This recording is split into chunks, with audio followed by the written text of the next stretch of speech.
العلم هو النور الهادي والمفتاح لكل الخير من يرد الله به خيرا.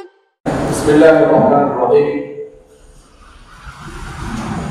الحمد لله رب العالمين والعاقبة للمتقين والصلاة والسلام على سيد الأنبياء والمرسلين سيدنا وحبيبنا وحبيب رب العالمين محمد وعلى آله وأصحابه ومن هدى بهديه إلى يوم الدين.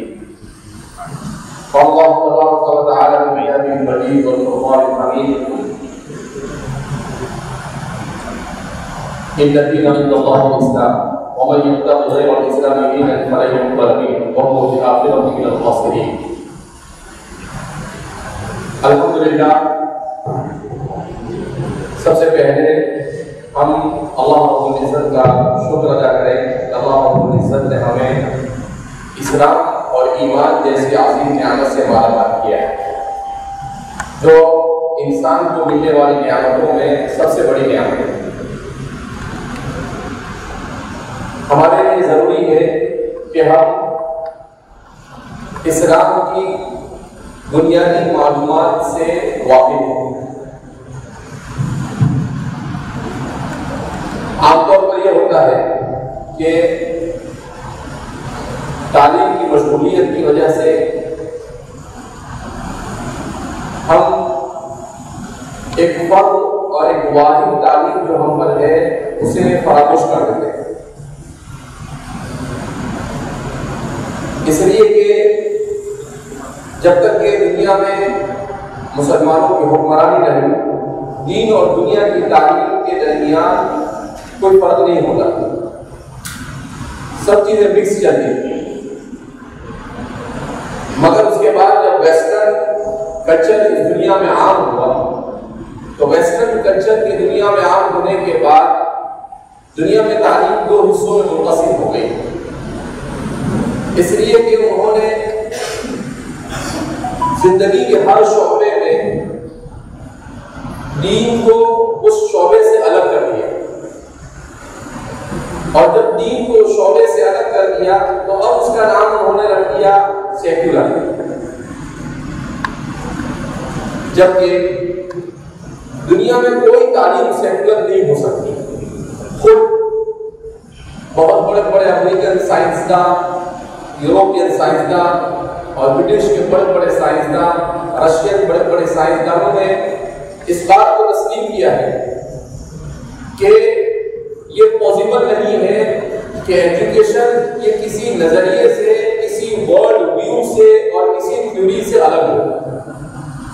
ہر ایجوکیشن کے پیچھے کوئی نہ کوئی تھیوری ہوتی ہے، کوئی نہ کوئی عقیدہ ہوتا ہے، کوئی نہ کوئی نظریہ ہوتا ہے، کوئی نہ کوئی ورلڈ ویو ہوتا ہے، یعنی دنیا اور انسان کے بارے میں نظریہ۔ یہ ممکن ہی نہیں ہے کہ تعلیم کو اس سے کاٹ کر انسان کو تعلیم دی جا سکے۔ عبدالرحمن حافظ الباہرانی ملک شام کے بہت بڑے عالم گزرے ہیں، ان کی کتاب ہے غزو الصبی۔ انہوں نے اس پورے چیپٹر اور اس پورے مضمون اور اس پورے کہ تعلیم کیا کوئی بھی تعلیم یہ کسی نظریے سے علیحدہ ہو سکتی ہے، اس پر انہوں نے بہت ڈیٹیل میں لکھا ہے، اور انہوں نے اس بات کو ثابت کیا ہے کہ خود یورپین لوگوں نے اس بات کو تسلیم کیا ہے کہ نظریے سے تعلیم کو جدا کیا جا سکتا ہے، مگر ویسٹرن اور برٹش جب یہ دنیا کے مختلف خطوں میں پرتگیز ہے، برٹش ہے، جرمن ہے، ڈچ ہے، یہ جو یورپین اقوام ہے، یہ دنیا کے مختلف حصوں میں جب گئے تو وہاں کے لوگوں نے وہاں پر ان سے مقابلہ کیا اور ان کو وہاں سے بھگانے کی کوشش کی۔ اب اس کے لیے کیا کریں تو انہوں نے تعلیم کو بطور ہتھیار استعمال کیا، اور انہوں نے کہا کہ بھائی ہمارا بھی کوئی مذہب نہیں تعلیم میں اور تمہارا بھی کوئی مذہب نہیں، چلو بغیر مذہبی تعلیم کے ہم تعلیم دیتے ہیں۔ جبکہ وہ اپنے نظریے کو سیکولر کے نام نام سے دنیا کے اوپر مسلط پچھلے 200 سال سے کرتے آ رہے ہیں، اور آج بھی دنیا کے اوپر ان کا نظریہ مسلط ہے. اسی لیے کہتے ہیں کہ اگرچہ ہم آزاد ہو گئے ہیں مگر صرف ہماری ظاہری آزادی ہے، نظریے اور فکر کے اعتبار سے آج بھی دنیا یورپی اقوام کے غلام ہے. اس کی وجہ کیا ہے؟ اس لیے کہ انہوں نے ایجوکیشن سسٹم کے اوپر کنٹرول کر رکھا ہے. اس میں سب سے زیادہ دنیا کے تمام مذاہب کو نقصان پہنچا ہے. لیکن چونکہ وہ جس وقت اس دنیا کے مختلف خطوں میں گئے اس وقت دنیا پر حکمرانی مسلمانوں کی ہے، تو انہوں نے اپنا بد مقابل اور اپنے سامنے اپنا دشمن اسلام اور مسلمان ہی کو سمجھا. لہذا سب سے زیادہ انہوں نے اسلامی تعلیمات اور دین اسلام کے عقائد اور اس کے نبی کریم صلی اللہ علیہ وسلم کی سنتیں، قرآن کی تعلیمات، احادیث کی تعلیمات، انہی تعلیمات کو ٹارگیٹ بنائے اور یہ کہہ کر کہ صرف عقل سے اور حواس سے خمسہ ہی کے ذریعے سے تعلیم حاصل کی جا سکتی ہے، اس کے بغیر انسان کو کوئی نالج مل سکتا نہیں ہے. پوری دنیا کو ایک اہم ترین مصدر، ایک اہم ترین ریسورس اور وہ ہے وحی، اس سے دنیا کو کاٹ دیا. تو ہم سب سے پہلے آج یہی جاننے کی کوشش کرتے ہیں کہ وحی کی ضرورت انسان کی زندگی میں کتنی زیادہ ہے، وحی انسان کی زندگی میں کتنی امپورٹنٹ ہے. تو ظاہر سی بات ہے کہ سب سے پہلے تو ہمیں یہ جاننا چاہیے کہ دنیا میں ایک ہے انسان اور دوسرا ہے انسان کے علاوہ مخلوق. دونوں میں بہت فرق ہے. انسان یہ اللہ کی وہ مخلوق ہے جسے اللہ رب العزت نے ایک خاص مقصد کے تحت پیدا کیا ہے، اور دوسری جتنی مخلوق ہے وہ تمام مخلوق کو اللہ نے انسان کی خدمت کے لیے پیدا کیا ہے. تو انسان کی دنیا میں تمام مخلوقوں کا سردار ہے. وَلَقَدْ كَرَّمْنَا بَنِي آدَمَ، قرآن کریم میں اللہ فرماتے ہیں اور ہم نے آدم کی اولاد کو یعنی انسان کو مکرم اور معزز بنایا، اسے اشرف الخلائق بنایا. تو یہ دنیا کی جتنی چیزیں ہیں، خلق لکم ما فی السماوات وما فی الارض، پہلے پارے کے تیسرے رکوع میں قرآن کریم نے اس کا اعلان کیا ہے خلق لکم ما فی السماوات وما فی الارض، کہ اللہ نے پیدا کیا تمہارے لیے ما فی السماوات، جو کچھ آسمانوں میں ہے، وما فی الارض، اور جو کچھ زمین میں ہے. اتنی بڑی پوری کائنات، چاند ہے، سورج ہے، زمین ہے، پہاڑ ہے، پانی ہے، کھانے ہیں، پینے ہیں، خوشبو ہے، یہ جتنی بھی چیزیں ہیں یہ سب کے سب صرف اور صرف اس کی خدمت کے لیے پیدا کی گئی ہے، انسان کی خدمت میں. یہ سب انسان کی خدمت میں لگے ہوئے ہیں اور انسان کو اللہ نے ایک اور عظیم مقصد سے پیدا کیا ہے.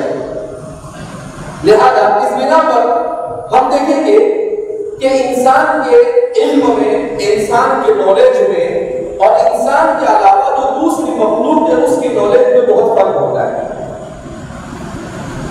انسان جب اس دنیا میں آتا ہے اخرجکم من بطون امہاتکم لا تعلمون شیئا، قرآن کریم میں اللہ فرماتے ہیں کہ اللہ نے تمہیں تمہاری ماؤں کے پیٹ سے پیدا کیا، لا تعلمون شیئا، ذرا حالانکہ تم ذرہ برابر کوئی چیز جانتے نہیں.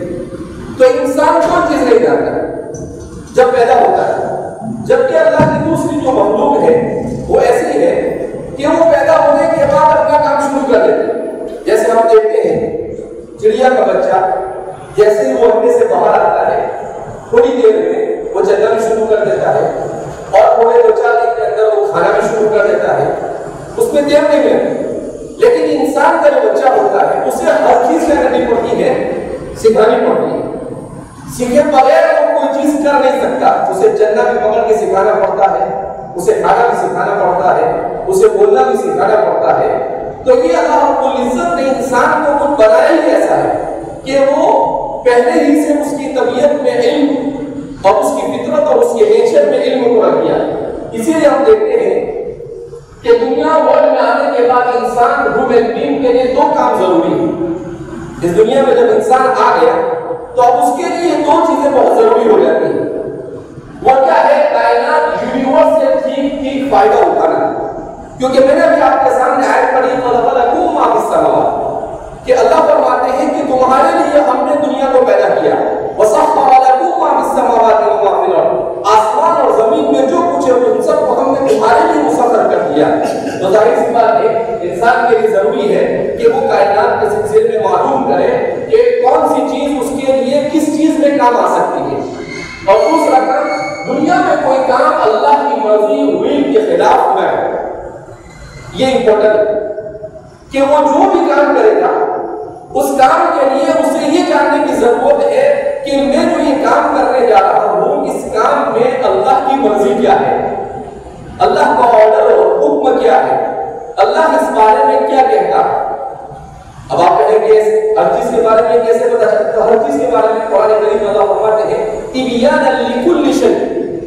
ہم نے قرآن کریم کو ہر چیز کو کھول کر بیان کرنے کے لیے نازل کیا، تو ہر چیز اس میں بیان کی گئی ہے.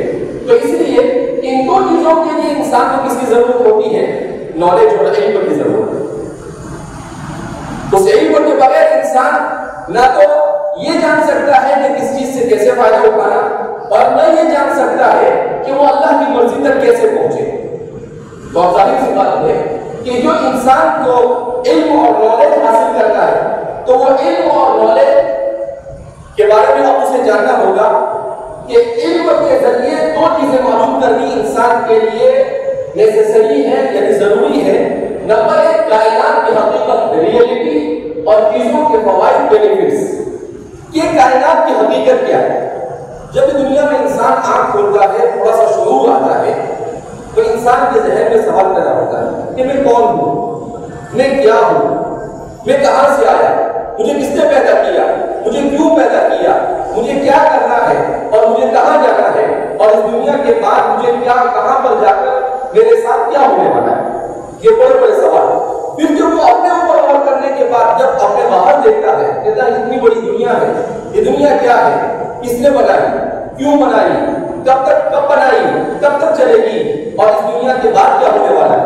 اب یہ سارے ایسے سوالات تھے، ان سوالات کے جوابات انسان کے پاس نہیں. ان سوالات کے لیے کسی چیز کے بارے میں اللہ کی مرضی کو جاننے کے لیے انسان کو اب ضرورت ہو وحی. اس کی ضرورت ہے وحی. کیوں؟ اس لیے کہ انسان کو اللہ رب العزت نے علم حاصل کرنے کے لیے انسان کے پاس تین سورسز ہیں. ایک ہے حواس خمسہ. حواس خمسہ جس کو فائیو سینس کہا جاتا ہے. کیا مطلب؟ کہ اللہ نے انسان کو 5 سینس دیے جس کو حواس خمسہ کہا جاتا ہے. نمبر ایک قوت بصارت، آبزرویشن، کہ انسان دیکھتا ہے اپنی آنکھوں کے ذریعے سے اور دیکھ کر چیزوں کی حقیقت کو جاننے کی کیا کرتا ہے، کوشش کرتا ہے. انسان سنتا ہے اور سن کر چیزوں کی حقیقت کو معلوم کرتا ہے کہ فلاں نے کہا، فلاں نے کہا، اسے کہتے ہیں فلاں سائنسدان نے کہا، فلاں فلسفی نے کہا، تو سن کر علم حاصل کرتا ہے. انسان سن کر علم حاصل کرتا ہے. سنتا ہے تو اسے پتہ چلتا ہے خوشبو ہے یا بدبو ہے. انسان علم حاصل کرتا ہے چھو کر کسی چیز کو کہ گرم ہے یا ٹھنڈی ہے. انسان علم حاصل کرتا ہے ان 5 حواس کے ذریعے سے چکھ کر انسان علم حاصل کرتا ہے کسی بھی چیز کو کہ وہ میٹھی ہے یا کڑوی ہے یا کھٹی ہے یا کیسی ہے. تو یہ 5 چیزیں ہیں جس کو حواس سے خمسہ کہا جاتا ہے. ایک یہ ہے انسان کے پاس 5 سینس جس کے ذریعے سے وہ چیزوں کی معلومات حاصل کرتا ہے. اسی لیے آپ دیکھتے ہیں یہ جو کیمرہ ہے، یہ کیمرہ کیا ہے؟ سائنسدانوں نے جب انسان کی آنکھ کا گہرائی کے ساتھ مطالعہ کیا، اسی کی کاپی ماری تو کیا بن گیا؟ کیمرہ. اس لیے کہتے ہیں کہ سائنس تو اب تک کے جو کیمرہ بنا سکی ہے 25 پکسل، 50 پکسل، 100 پکسل، 200 پکسل تک، لیکن انسان کی آنکھ کا پکسل کتنا ہوتا ہے؟ 25,000 پکسل ہوتا ہے. انسان کی جو آنکھ ہے کتنے ہزار پکسل کی ہوتی ہے؟ 25,000 پکسل. یعنی ابھی سائنس قدرت سے ہزاروں گنا پیچھے ہے. تو دوسری انسان کو اللہ نے برین دیا، مائنڈ اور عقل دی انسان کو،